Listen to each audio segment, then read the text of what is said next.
I didn't go out last night, stayed in, went to bed early. So I'm doing the next best thing. Walking around Siem Reap, 5 a.m. This is super, super creepy. I'm in this like dark alleyway, no lights, no idea where I am. Interesting little shop, 24/7. Lots of random stuff in here. Just randomly found this place. Just walking on by. Has to be some kind of Wat or temple. Pretty cool. Who cares about style? It's all about the spot. 143. Alright. Apparently found the sign for this place. Just saw some people praying here as well. Priya Promrath Pagoda 80, 1371. Pretty sweet. Check out this tree. It's freaking unreal. Like, I've never seen anything quite like it. It's got some weird shit hanging. That's where I ate last night. This place was total chaos last night. Now it's people sort of getting set back up. This is Cambodia. Here we are at Bantasai Temple or something like that. Big tour group there, but not too bad over here. So I think everything I showed you were the snaps from the morning, and then this is, I think, the next chronological event. I think this is my second day in Siem Reap, Cambodia, and I stopped at a number of sort of temples today, including Angkor Wat. Now this is Bante Shrine. This is a 10th century Cambodian temple dedicated to the Hindu god Shiva. It is located in Angkor. So intricate, so beautiful.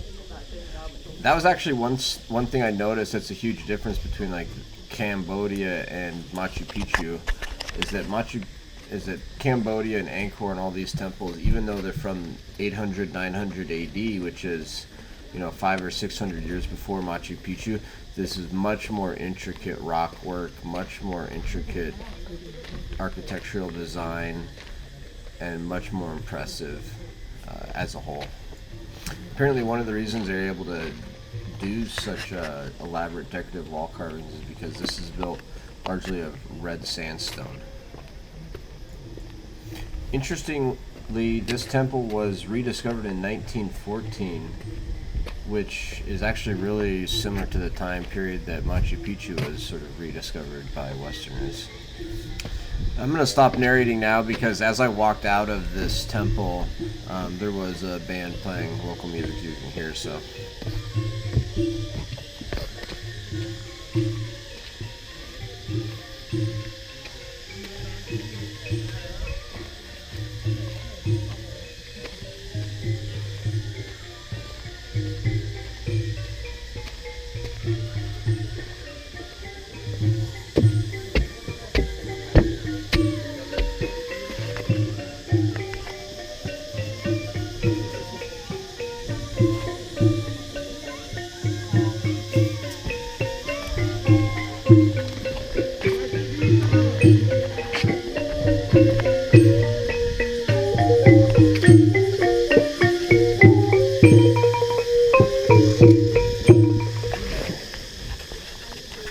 Unfortunately, they ended right as soon as I got there, but if I recall correctly, this band was made up of individuals that were maimed by unexploded ordnance, and this was kind of their way of making money. I could be wrong, but there was definitely another band, if not this one.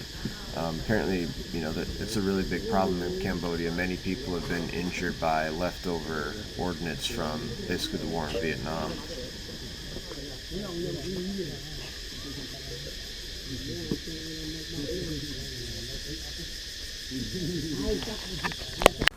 Here I am sitting on top of Angkor Wat in quote-unquote heaven.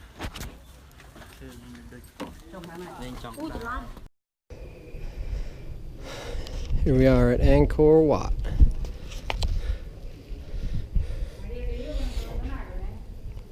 It's hardly ever this empty, I don't believe, because it said I had to wait an hour to get up here, and I just walked straight up without waiting at all. I'm dying though. I really lucked out because I was traveling in Cambodia in May, which is the very beginning of the wet season. so there weren't that many tourists there. But I really lucked out with the weather because it wasn't even raining, as you can tell. One thing that always strikes me, whether I'm at the Great Pyramids in Egypt, the Great Wall of China, Machu Picchu, Angkor Wat, is that you can walk around on it and touch it and stuff, and it's not preserved better. It's really kind of mind-boggling. I mean, you're not supposed to touch the stuff, and I usually never do touch it. But the fact that it's right there to be touched, and it's these 1,000-year-old rock carvings, it's just mind-blowing. Also, I don't know if you just noticed there, but that Buddhist monk had a cell phone on a selfie stick. Doesn't matter where you go in the world, people are addicted to their cell phones. Now, Angkor Wat is a temple complex in Cambodia, and it's the largest religious monument in the world at over 400 acres, which I think is remarkable. It's originally constructed as a Hindu temple of the god Vishnu for the Khmer Empire, and gradually transformed into a Buddhist temple toward the ends of the 12th century. And that's a whole nother interesting topic, is the Buddhist and the Hindu religions and how they sort of interacted in Cambodia. The Khmer Empire is actually a powerful Hindu-Buddhist empire in Southeast Asia that lasted from 802 AD to 1431 AD. These temples, like Angkor Wat and those other ones, bear testimony to the Khmer Empire's immense power and wealth, impressive art and culture, architectural techniques, and aesthetic achievements, as well as a variety of belief systems that it patronized over time. I think one of the most remarkable facts is that satellite imaging has revealed that Angkor, during its peak in the 11th to the 13th centuries, was actually the largest pre-industrial urban center in the entire world. The term Angkor Wat actually means temple city in Khmer. Basically, a Wat is a temple, and then Angkor is city. The initial design and construction of Angkor Wat took place in the first half of the 12th century during the reign of Suryavarman II. Dedicated to Vishnu, it was built as the king's state temple and capital city. And also, one of the most remarkable things is that this eventually transformed into a center of worship for Buddhism, and it actually continues to this day. So basically,